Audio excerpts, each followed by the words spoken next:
Okay, so you can now see that I've quilted my entire panel. I'm not going right up to the edges because I don't want to do too much quilting. It's really much a personal preference, really is a personal preference.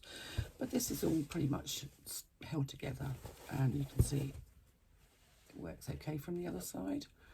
So what I'm going to do now is I'm going to take my pattern template and I'm going to position it onto my quilted panel, and I'm going to cut around it. So I'm going to go over to my cutting table and do that, and I'll come back once I've done it and show you the next bit. So there we have our panel cut out. It's a very odd shape, I think you'll agree. Now what I'd like to do is just do a line of based stitching around the outside. It just holds everything in place. If you're worried about your quilting coming unravelled, you can put a little dot of either Fabri-Tac glue or fray check at the end of where the stitching cuts off of the panels. I do sometimes and sometimes I don't, depends on how heavily I've quilted. So I'm just going to baste around the outside of this panel just to make sure that all of these panels are together, and I'm basting sort of about 1/8 of an inch, so certainly well within the seam allowance. Basting using the longest stitch on my machine. These stitches won't be seen in the final product, so it doesn't matter what colour you use. I mean, my machine will does a number 6 stitch, so it's 6mm long. A lot of domestics will only go up to 4 or 5, and that's fine. You just want to make sure that all of the edges are basted together, are stitched together, so none of the fabric comes away from the foam at all.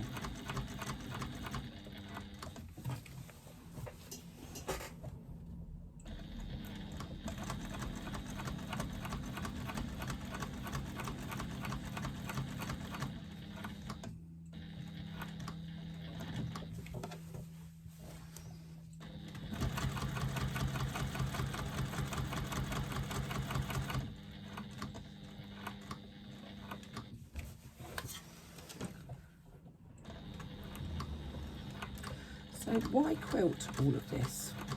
Well, the quilting not only looks pretty, it keeps the lining and the exterior together, but adding quilting also adds structure to the panel. Even though you've got, oh, sorry, I've got my light caught in there. Even though you've got foam inside, and this is only headliner that I'm using in this one, because this is the one that I'm using for the videos. This won't be my sort of finished set. My finished set will be free motion quilted to within 1 inch of their life, no doubt, because that's what I like to do. But I wanted to do one that was fairly simple and in fairly easy colours for you to be able to see what I was actually doing for the videos. So, because the finished ones that I will do for my set will be in colours that won't be easy to see on the if I'm videoing, so kind of doing an odd one for you just so that you can see what I'm doing.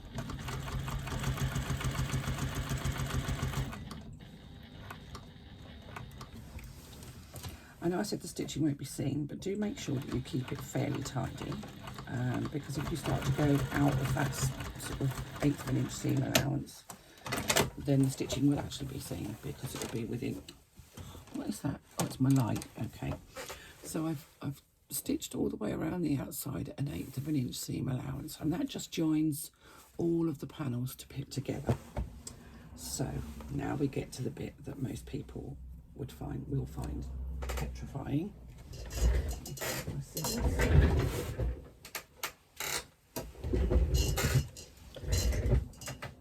We're going to do some binding. So take your binding and cut off that angled end that you've got. And where we're going to bind this long edge and this long edge, so the ones with the curves on them, which is why we made our binding on the bias, and because it's on the bias it will stretch and it will mould around the curves. Now, if you choose not to do it on the bias and don't have it moulding around the curves, it will look not so good. Now I like to do my, so this is my lining. This is the lining side, the yellow side. And I like to start doing my binding from the inside with the machine. So I'm going to take the end of my binding and I'm going to pop it right at the end of that. Let's just grab my clips. Right at the end of that curve. And clip it in place. And then I'm going to go carefully all the way around, matching the open edge of the binding, so this part of the binding, with the raw edge of my panel. There's no such thing as too many clips. So you use as many as you feel comfortable with.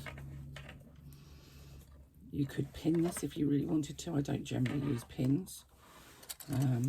It's just kind of not my thing.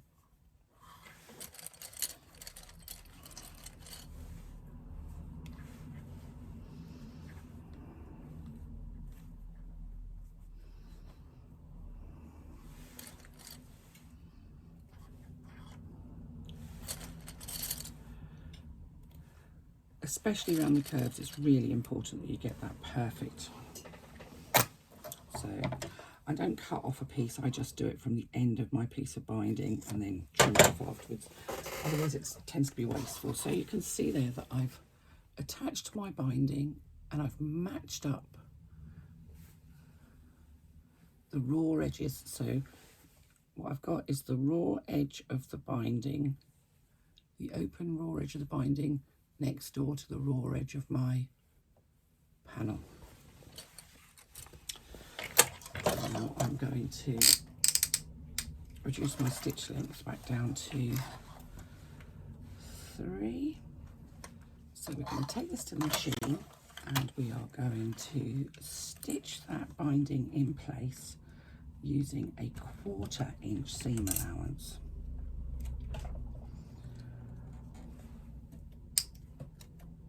I'm just going to do a couple of stitches at the beginning to secure my stitching. And then I'm going to go all the way around the outside. Now I do sometimes use an awl just to hold, once I've got the clips off, just to hold that binding in place, because it's really important that the edges of the binding stay right on the edges of the panel that you're binding.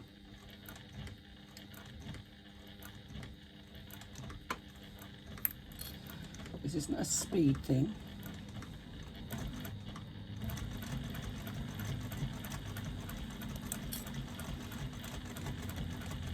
It's easier on the straight bit.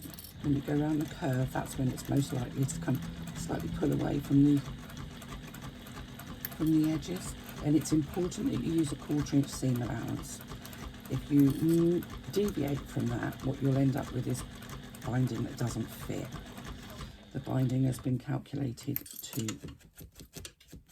to fit the project. I've got bits of thread caught up there. I'm not sure where they've come from. To fit this project perfectly. So not using the correct seam allowance will, it may only be 1/8 of an inch, but it's 1/8 of an inch that matters.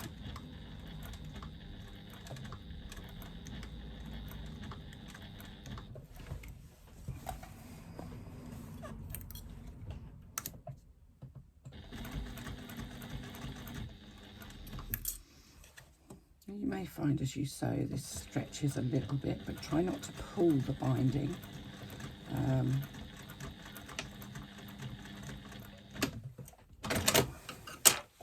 And there we have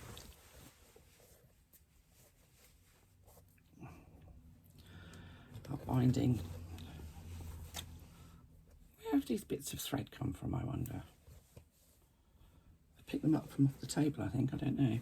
So my binding is now secured in place, and you can see that the edge of the binding sits perfectly on the edge of my foam. Okay,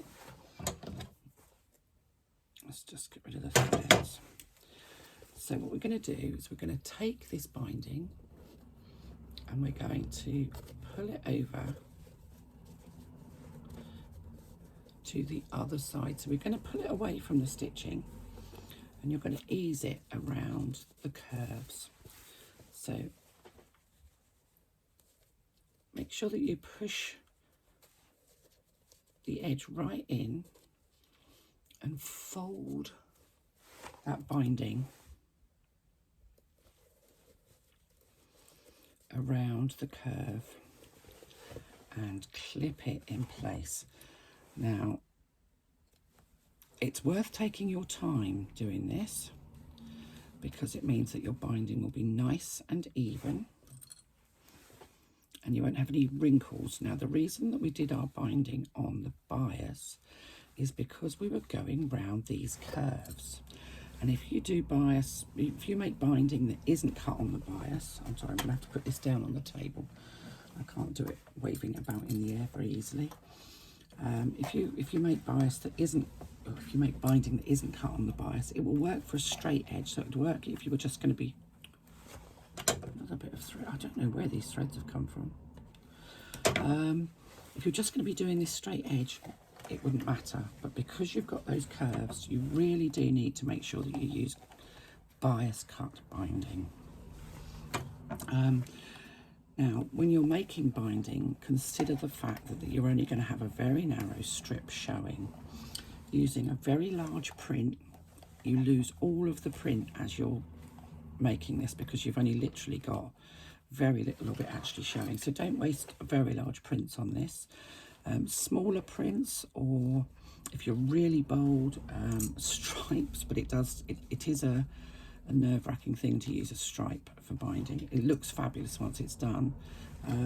This is a sort of fairly neutral kind of, difficult here to see actually. It's a sort of a criss-crossy hatch thing. This is a Aldi's Fat Quarters. So now, if you're a person that doesn't do hand stitching, you can very carefully stitch right at the very edge, so within 1/8 of an inch of that piece of binding. Now, ideally, if you've measured properly, that line of stitching will actually be in exactly the same place on the back of your binding. However, for me, there is no better way than to hand stitch, assuming I can find my needle. Let me just, oh, I don't know what I've done with it. Okay, I may have to go and find myself my self-threading needle because it appears that I've put it in a safe place. Which, oh no, here we go. There we are. So let's cut myself off some thread.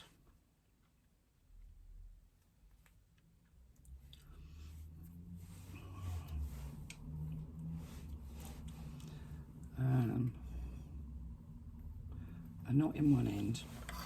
And what we're going to do is stitch this edge of the binding down. Now, this isn't for everybody, and you can do a ladder stitch or a simple slip stitch. What you need to be careful of is that and aware of is that this stitching, if it's not done neatly, will show and it will look really bad. So try your very hardest to create a nice, even, small stitch. And what you're doing is you're not going right the way through to the other side. You're actually just picking up the threads of this fabric and perhaps a little bit on the front of the foam.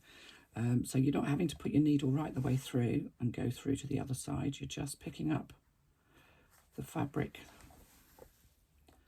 and the front of the foam, and you're doing a very careful, very even, small. So you can either do a ladder stitch or a slip stitch, which is what I'm doing. Ladder stitch for me is far too fiddly. I'm using a neutral coloured thread so it will blend in with both the binding fabric and the fabric on my crap caddy.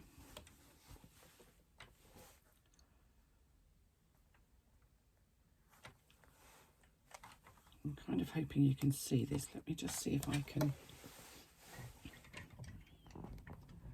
I don't know that I can make it any clearer for you or any closer, to be honest.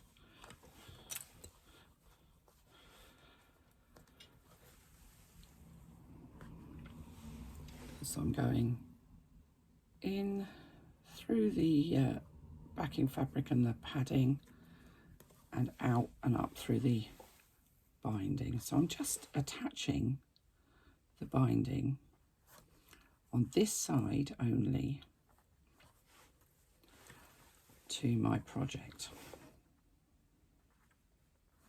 And as I say, this won't be for everybody. If you have a binding foot, you can use a binding foot. Now, I prefer to use a binding foot when it's on a straight edge. I don't like trying to use a binding foot on a curve. I don't think it sits well. It's a personal preference thing. I believe that binding in true quilt fashion should be finished by hand. It was how I was taught to do binding. And I see no reason to change what's been happening for hundreds of years, where ladies have made quilts and bound them over the years. But it is a personal preference thing, and I realise not everybody will be happy to hand sew.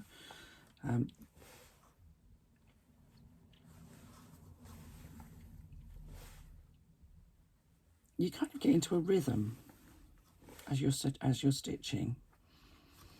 And you can see now that the edges of the foam will all be covered here. So, you know, if you did put a little bit of fray check or a Fabri-Tac over the ends of your stitching to stop your quilting coming adrift, if you're worried about it, then that will all be covered by the binding here. So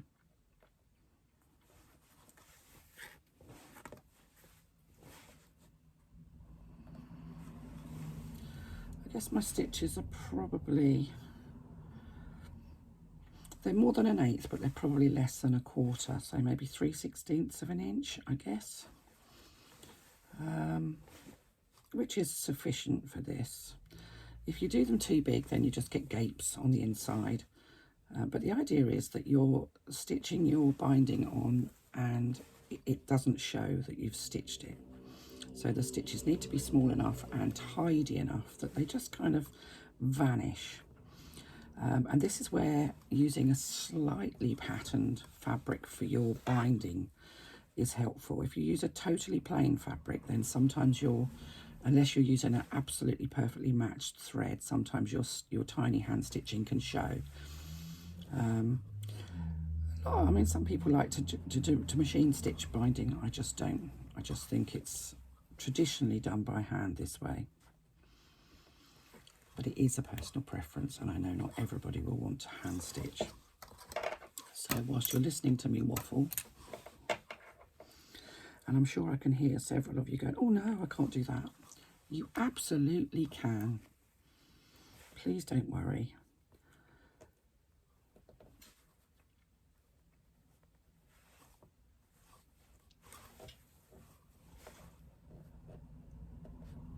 So I'm just going to kind of carry on and do this. And once I've done this, I'm going to do exactly the same on the other side. So on the other long curved edge, I'm going to bind that also in exactly the same fashion, and finishing by hand, or if you prefer finishing with the machine, it's very much your call. Pretty sure you don't need to see me finish the entire row of hand stitching, because, you know, it's a bit like watching paint dry, isn't it? I can waffle, I know, but I can't hand stitch. I don't hand stitch particularly quickly. It's not something I actually enjoy doing, hand stitching, but it's sometimes better to do it. It's as simple as that. And I just believe, personally, for the finish that you get, it's worth sticking with what's traditional. And hand binding or hand finished binding is traditional. And a lot of you will have come from quilting backgrounds. I came into quilting, well, a long time after I started bag making, so it's not something that I'm uber knowledgeable about, but I've learned. I was very fortunate in so much as the person that introduced me to quilting was somebody that makes the most incredible quilts, and whom I entirely trusted to give me the right information regarding what I could and should do. I haven't always followed the rules. Don't always follow the rules. Nobody follows the rules all the time, and rules are there as advisement rather than compulsory. So let's not get too wrapped up in it. This is just how I prefer to do it now. I'm just going to pop my needle in there because I want to show you that does, I don't know if that's in focus, but let's just turn the light on because that might actually help a bit. Let's find the controller for the light. So this is the side that was fixed with the sewing machine, and the stitching is inside of the binding. So I pulled the binding over the top of it, and you can see we get a really nice finish on this. This is the lining part of my panel. This is the part that I've done by hand. Can you tell the difference? Not really.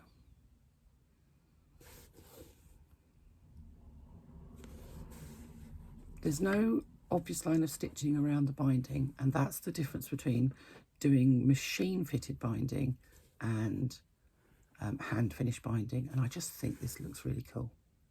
So I'm going to carry on and finish attaching my binding this side, and I'm going to finish attaching my binding on the other side, and I'll come back to you and show you what we'll do next.